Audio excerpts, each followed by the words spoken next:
आमा चाहिँ ए केले खाएछ यो आमाले बिचारा रोप्नु भएको है खन्दै उही फलेछ त आलु एकदम फलेको ओहो मिठो यो त पडपड भुटेर खानु कम्ती मजा आउनु नि त यो आलु त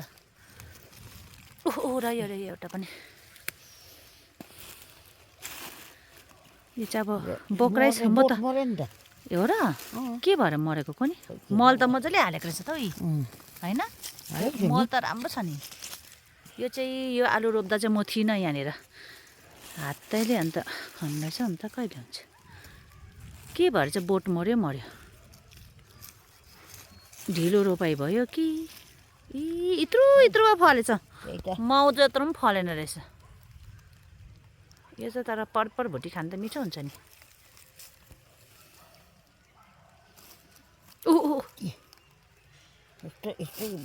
चारसम्म फलेको हुन्थ्यो नि छैन यो यहाँ उयोदेखि यता बिउ यो अर्कै हो ए त्यहाँदेखि त अर्को छ क्या मजा है यो त स्वादिलो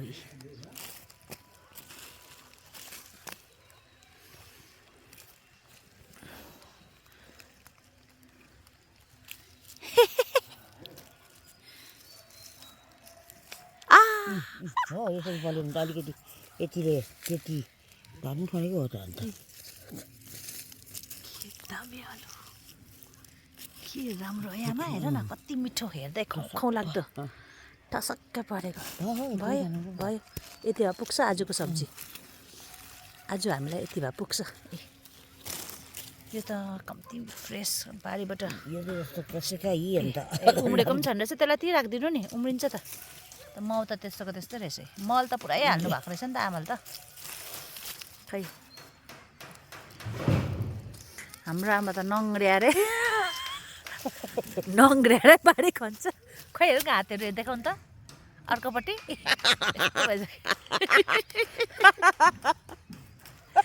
नङ्ग्र्याले नै अन्त जित पुऱ्याइहाल्छ अन्त आमा मजाको फल्यो नि यति भात खानु भइहाल्यो नि उठाउ न आमाको यो आलुबारी यहाँदेखि यता चाहिँ अर्को आलु हो कि त्यहाँदेखि उता र तलको चाहिँ अर्कै हो यो आलुबारी छनु त मजाको छ नि हौ ल यो सागहरूको डुकु पनि हामीले खाँदै गरेको फल्नु त मजाले फल्दैछ नि तर खै यहाँ बिचको चाहिँ अलिकति पात चाहिँ भयो खराब भयो है आमा यति नै मरेर चाहिँ आमाले खन्नु भएको त्यो चाहिँ आज घरबाट अघि खनेको आलु काट्दै गरेको है यो पकाएर खाने आज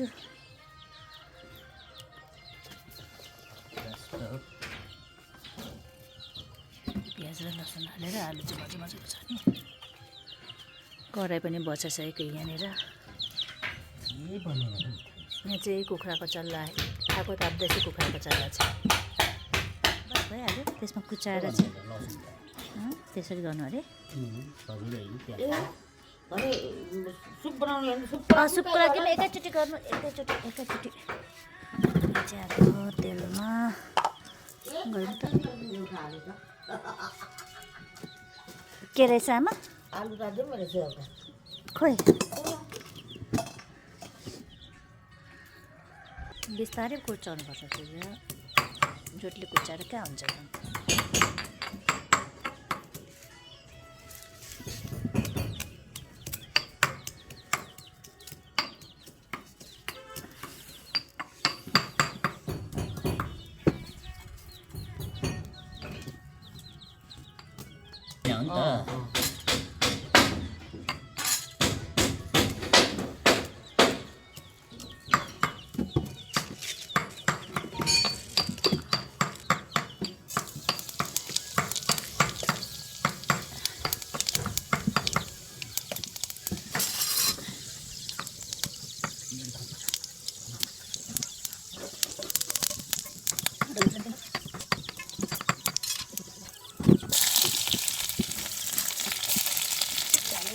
लसुन कति बेला हाल्नु आमा लसुन कति बेला हाल्नु तेलमा हाल्थ्यो डल्ले खोर्सानी आमा एउटा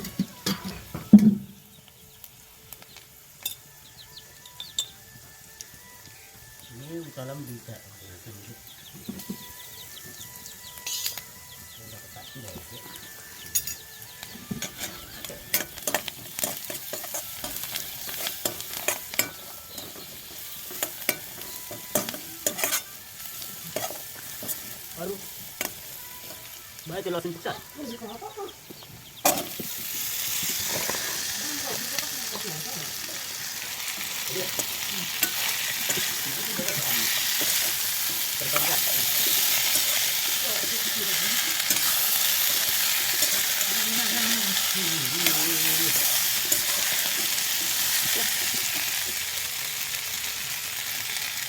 डल्ले खोर्सानी पनि हाल्दैछ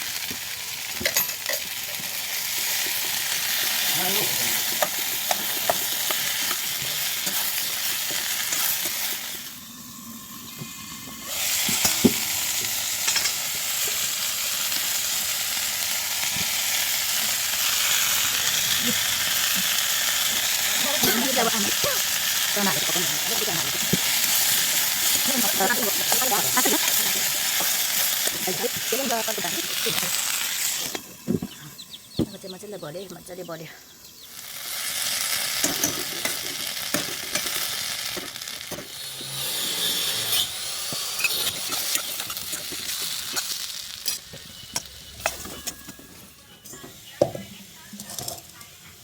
त्यहाँ पो रहेछ एउटा कराई यो पनि पाक्यो अब पानी पनि त पाक्यो चिसो भयो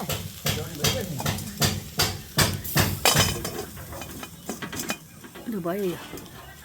निकाल्दा हुन्छ काटिदिनु